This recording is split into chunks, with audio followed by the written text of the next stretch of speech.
एक पर्वत के समीप बिल में मंदविष नामक एक बूढ़ा सांप रहता था। अपनी जवानी में वह बड़ा रौबीला सांप था। जब वह लहरा कर चलता तो बिजली सी कौंध जाती थी, पर बुढ़ापा तो बड़े बड़ों का तेज हर लेता है। बुढ़ापे की मार से मंदविष का शरीर कमजोर पड़ गया था। उसके विषदंत हिलने लगे थे और फुफकारते हुए दम फूल जाता था। जो चूहे उसके साये से भी दूर भागते थे, वे अब उसके शरीर को फांदकर उसे चिढ़ाते हुए निकल जाते थे। पेट भरने के लिए चूहों के भी लाले पड़ गए थे।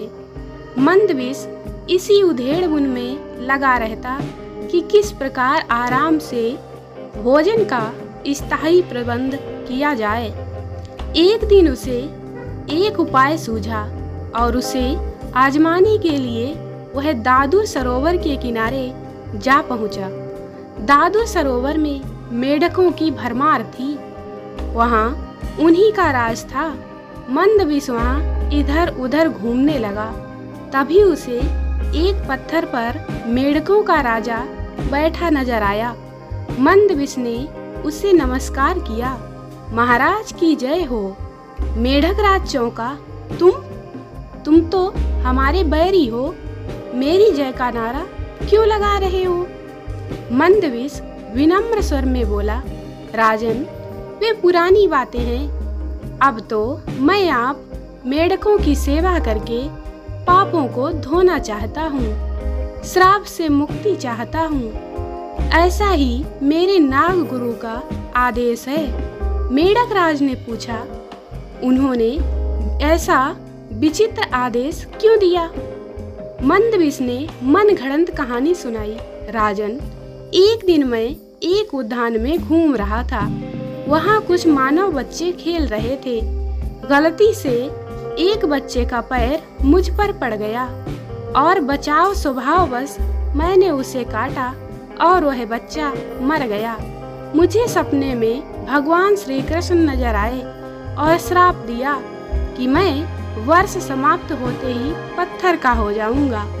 मेरे गुरुदेव ने कहा कि बालक की मृत्यु का कारण बन मैंने कृष्ण जी को रुष्ट कर दिया है, क्योंकि बालक कृष्ण का ही रूप होते हैं।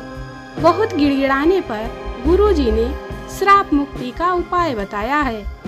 उपाय यह है कि मैं वर्ष के अंत तक मेढकों को पीठ पर बैठाकर सैर कराऊं।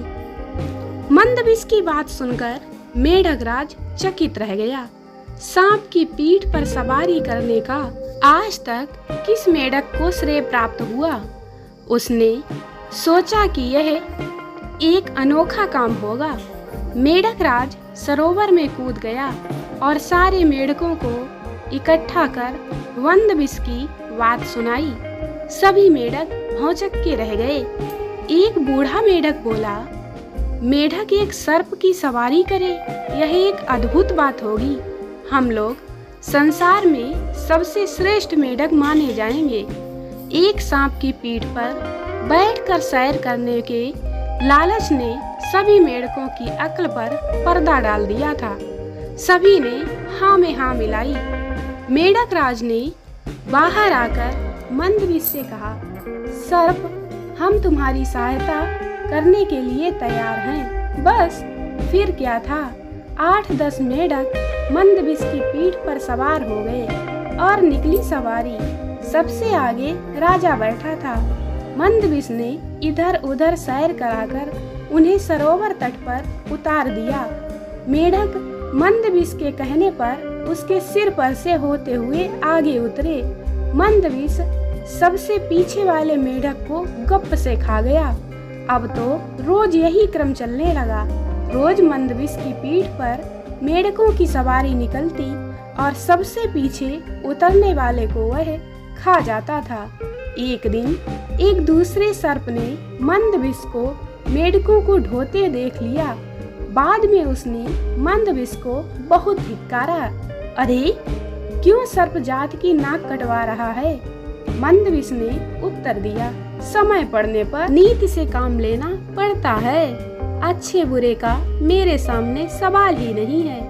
कहते हैं कि मुसीबत के समय गधे को भी बाप बनाना पड़े तो बनाओ।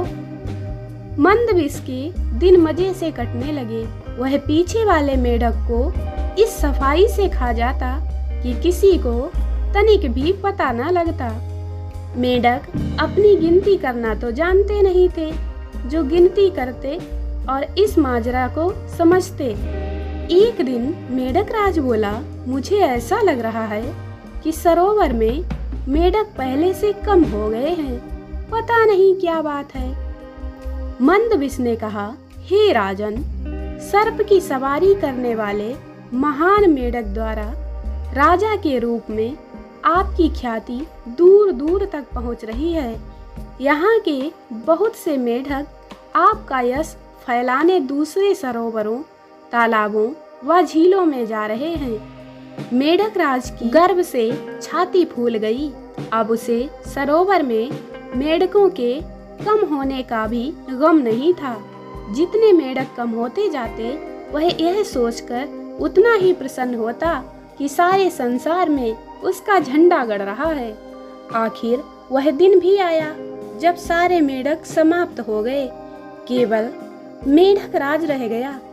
उसने स्वयं को अकेले मंदबिस की पीठ पर बैठा पाया तो उसने मंदबिस से पूछा, लगता है सरोवर में मैं अकेला ही रह गया हूँ, मैं अकेला कैसे रहूँगा?